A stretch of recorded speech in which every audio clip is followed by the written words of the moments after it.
السلام علیکم رحمۃ اللہ وبرکاتہ۔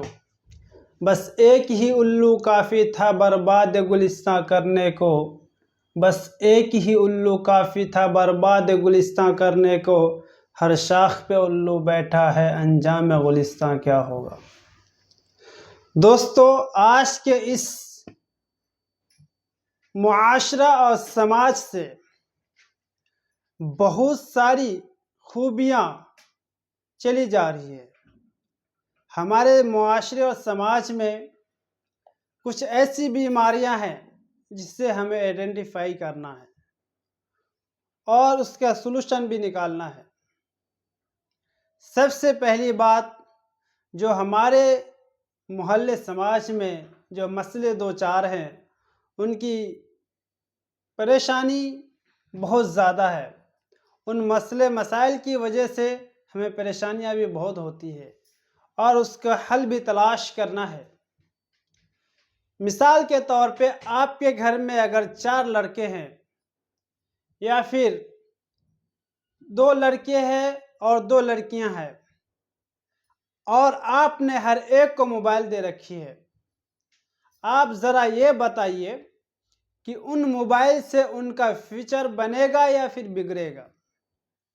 ابھی ٹھہریے، میں اس کے بارے میں کچھ اور بھی بتانا چاہتا ہوں آپ کو۔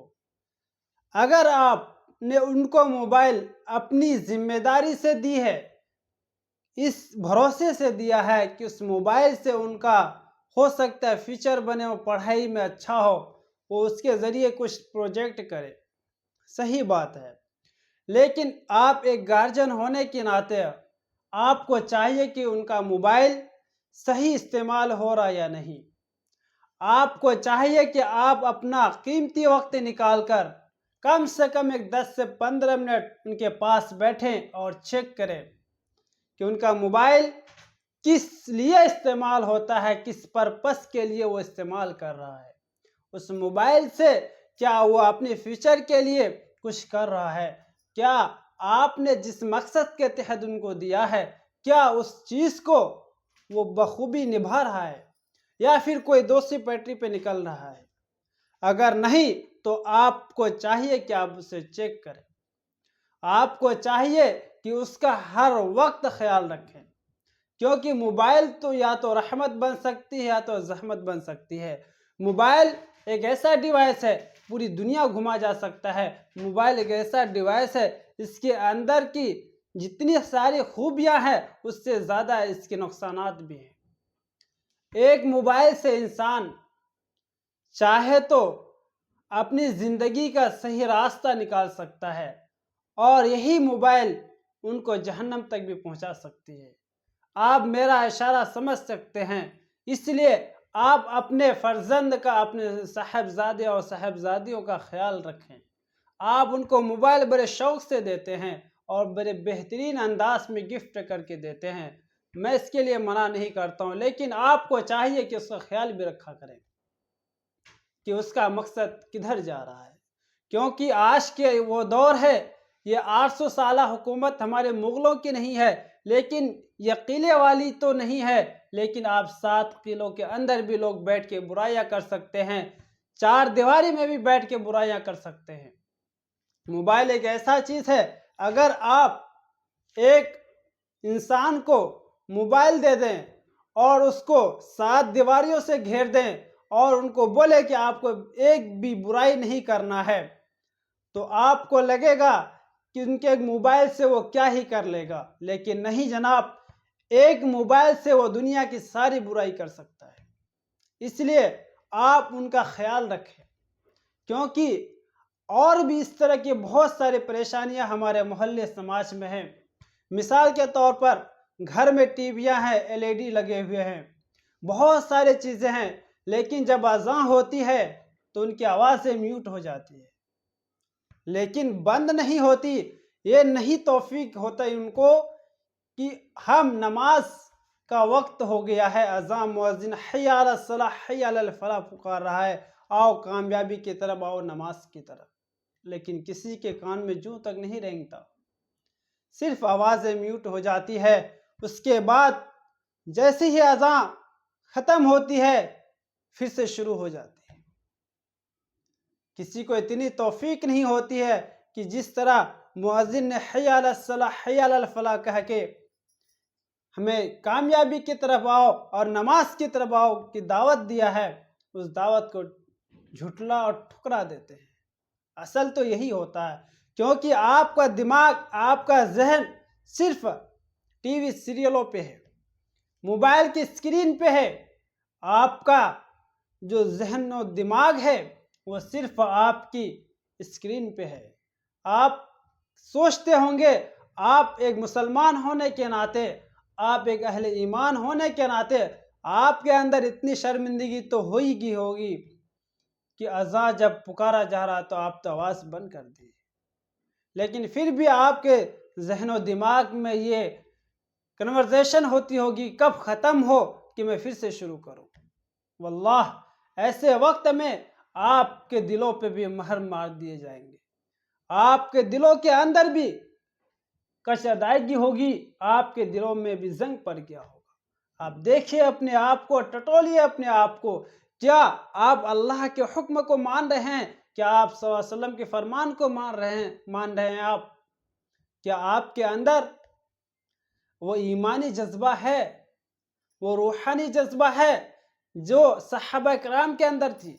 صحابہ کرام کے اندر ایسا جذبہ تھا کہ جیسی اذان کی آواز ان کے کانوں تک پہنچتی تھی، جو کام جہاں تھا وہیں چھوڑ کے فوراً مسجد کی طرف بھاگتے تھے۔ اور آج ایسا ہو گیا ہے کہ اذان کی آواز ہوتی تو مؤذن پکارے تو پکارا جائے، پکارے تو پکارتے رہے، ہم اس کو نہیں سنیں گے، ہم سنتے بھی ہیں تو انسنی کر دیتے ہیں۔ مؤذن کی آواز کو ہم زیادہ اہمیت نہیں دیتے ہیں۔ وہ کیوں؟ اس لیے کہ ہم نے اللہ کے فرمان سے محبت نہیں کی، وہ اس لیے کہ جناب حبیب محمد صلی اللہ علیہ وسلم کے لائے ہوئے دین سے ہمیں محبت نہیں ہے۔ اگر ہمیں محبت ہوتی، جیسے اذان کی آواز ہوتی ہم فوراً مسجد کی طرف جاتے، لیکن نہیں۔ ہمارے اندر کتنی ساری خرابیاں ہیں، کتنی ساری کمیاں ہیں، یہ سب کمیاں کیسے ختم ہوں گی؟ آپ کو یقین مانے آپ کہ ماں اپنے بچوں کے ساتھ بیٹھ کے موبائل دیکھتی ہے، آپ یقین مانیں ماں اپنے بچوں کے ساتھ بیٹھ کے سیریل دیکھتے ہیں۔ آپ صلی اللہ علیہ وسلم کی بہت ہی پیاری مبارک حدیث ہے، آپ صلی اللہ علیہ وسلم نے فرمایا کہ قرب قیامت میں ایک وقت ایسا آئے گا کہ ہر گھر میں ناچ گانے کی آواز آئیں گی۔ واللہ جس مسلم گھر سے قرآن کی تلاوت کی آواز آنی تھی، آج آپ محلے گھر سماج میں گھوم کے دیکھیں، ہر گھر سے گانے اور باجے کی آواز آ رہی۔ کہ آپ صلی اللہ علیہ وسلم کی پوشین گوئیاں ثابت نہیں ہو رہی ہے۔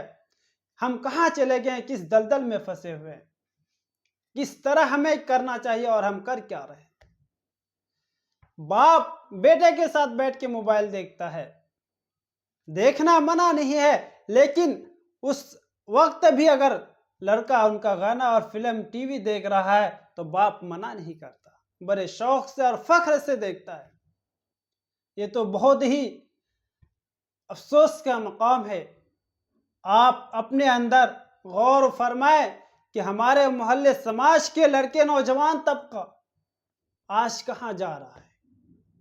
کہیں بھی کسی وقت بھی کوئی بھی اگر نیو فلم ریلیز ہوتی ہے، سنیما گھروں میں نئی فلم لگتی ہے، لوگوں کے اندر یہ چرچا ہونا شروع ہو جاتا ہے، فلاں فلاں مووی بہت بہترین آئی ہے، چلو چلتے ہیں دیکھ کے آتے ہیں، اور بڑے ہی رباب اور فخر سے انداز میں بیان کرتے ہیں میں نے فلاں چیز دیکھ کے آئی۔ شرم نہیں آتی ہے؟ ایسے وقت میں ہمیں شرم کرنی چاہیے اور ہمیں اپنے دین پر کیا کیے ان کے لیے بھی ہمیں سوچنا چاہیے کہ غیر چیز کے لیے ہم کیا کرتے ہیں، اور ایک گناہ جس کو اسلام میں سراسر منع کیا گیا ہے وہ کرنے کے بعد ہم کیسے ظاہر کرتے ہیں۔ حالانکہ اللہ تبارک و تعالیٰ نے کہا ہے کہ جب تم سے کوئی گناہ ہو جائے تو تم دعا کرو تضرعاً خفیہ، رو رو کے دعا مانگو اپنے رب سے، آپ خفیہ انداز میں مانگو، اے میرے رب مجھ سے گناہ ہو گیا ہے، آپ مجھے معاف فرما دے. میں اس گناہ کو کرتے وقت بھی میں اپنے آپ سے شرمندگی محسوس کر رہا تھا، لیکن پھر بھی کر لیا. آپ مجھے معاف فرما دے. واللہ کہہ رہا ہوں کہ آپ کا یہ ایک ورڈ آپ کے سارے گناہ معاف کر سکتے ہیں. اگر آپ توبہ کر لیے ہیں تو آپ صلی اللہ علیہ وسلم کی اس حدیث کے مستحق ہے، التائب من الذنب کمن لا ذنب لہ، کہ آپ صلی اللہ علیہ وسلم نے فرمایا توبہ کرنے والا ایسا ہے گویا کہ اس نے کوئی گناہ کیا ہی نہ. کیجئے نہ توبہ، آپ کو کون روکا ہے توبہ کرنے سے؟ اگر آپ سے کوئی گناہ سرزد ہو رہا ہے، اگر مایوسی میں ہے کہ مجھ سے اتنا سارا گناہ ہو گیا، آپ گھبرائے نہیں، آپ ایک قدم اللہ کی طرف بڑھائیں. اللہ تبارک و تعالیٰ آپ کے سارے گناہ معاف فرما دیں. آپ گویا ایسا ہے جیسا کہ آپ نے کوئی گناہ کیا ہی نہیں. توبہ کرنے والے اللہ تبارک و تعالیٰ بہت پسند کرتے ہیں. جو توبہ کرتے ہیں اللہ تبارک و تعالیٰ ان کو بہت زیادہ پسند کرتے ہیں. آپ توبہ کریں، اللہ کے دربار میں آئے، مسجدوں تک پہنچنے والے بنے، خود بھی دین سیکھیں، دوسروں کو بھی سکھائیں، اور اپنے گھر میں اہل و عیال کے اوپر بھی بتائیں کہ یہ چیزیں غلط ہے، یہ صحیح ہے، جائز ناجائز حلال حرام ہر چیز بتائیں. آپ ان کو، آپ کیوں نہیں بتاتے؟ آپ بتائیے ان کو اور سکھائیے اپنے حبیب جناب محمد مصطفیٰ صلی اللہ علیہ وسلم کے دین کو. اور بھی ایک برائیاں بہت زیادہ ہمارے سماج اور معاشرے میں پھیلی ہوئی ہے، جن کو لوگ بڑے شوق اور فخر سے کے نام دیتے ہیں. ان کا نام ہے گرل فرینڈ اور بوائے فرینڈ، جس کو نام لیتے ہوئے مجھے شرمندگی محسوس ہوتی ہے. لوگ آج کل اس کو فخر سے انداز میں بیان کرتے ہیں. ہمارا مسلم معاشرہ کہاں جا رہا ہے؟ کس دلدل میں پھنسا ہوا ہے؟ اے لوگو، آ جاؤ دین کی طرف، اسلام کی طرف آ جاؤ، اپنے حبیب جناب محمد مصطفیٰ صلی اللہ علیہ وسلم کی طرف آ جاؤ. کیا آپ کو آپ صلی اللہ علیہ وسلم نے کس چیز کی تعلیم دی ہے؟ کیا آپ صلی اللہ علیہ وسلم نے نہیں بتایا ہے نکاح من سنتی، نکاح کرو، نکاح سنت ہے، نکاح میری سنت ہے، آپ نکاح کو آسان کرو. آپ نے نکاح کو مشکل کر دیا اور زنا کو عام کر دیا. آپ کے اتنے سارے رسم و رواج ہیں جس کو ایک لڑکا ادا کرنے سے قاصر ہے. اگر آپ اسی رسم و رواج کو ختم کر دیں، سادہ اور سمپل کر دیں، تو دیکھیے آپ محلے اور سماج معاشرے سے کیسا زنا غائب ہوتا ہے. نکاح اگر عام ہو جائے، زنا اگر دشوار ہو جائے، لوگوں کے اندر ہمت نہیں ہوگی زنا کرنے کی. لیکن ہوتا یہ الٹا ہے کہ نکاح بہت زیادہ مشکل کر دیا گیا ہے، بہت زیادہ دشوار کر دیا گیا ہے. لوگوں کی سوچ، محلے کے سماج کے لوگ کیا کہیں گے، چار لوگ کیا کہیں گے، اور لڑکے کے اندر کمائی کی کیا سورسز آف انکم ہے، ذریعہ معاش کیا ہے، لڑکا کماتا کتنا ہے، بینک بیلنس سے کتنا ہے. ان سارے رسومات کو اگر آپ ختم کر دیں، اگر آپ ان سارے رسومات کو ختم کرنے والے بنے، آپ پہل تو کریں، آپ کوئی ایک نیکی کی شروعات تو کریں اور زنا کو دشوار کریں. لیکن نہیں، آپ ایک بھی نیکی کو آپ پرموٹ نہیں کرتے ہیں، الٹا آپ سے گناہ پرموٹ ہو جاتا ہے. اگر آپ نیکی کو پرموٹ کرنے والے بنے، آپ دو چار لوگوں کا گروپ بنائیں اور آپ محلے سماج میں پھریں، جہاں بھی غریب سن رسیدہ لڑکیاں ہیں، آپ ان کے گھروں پہ جائیں، آپ ان کو کہیں کہ آپ کے نکاح کا ذمہ داری ہم لوگ لیتے ہیں. آپ کو ایک نیکی کا کام تو شروع کریں.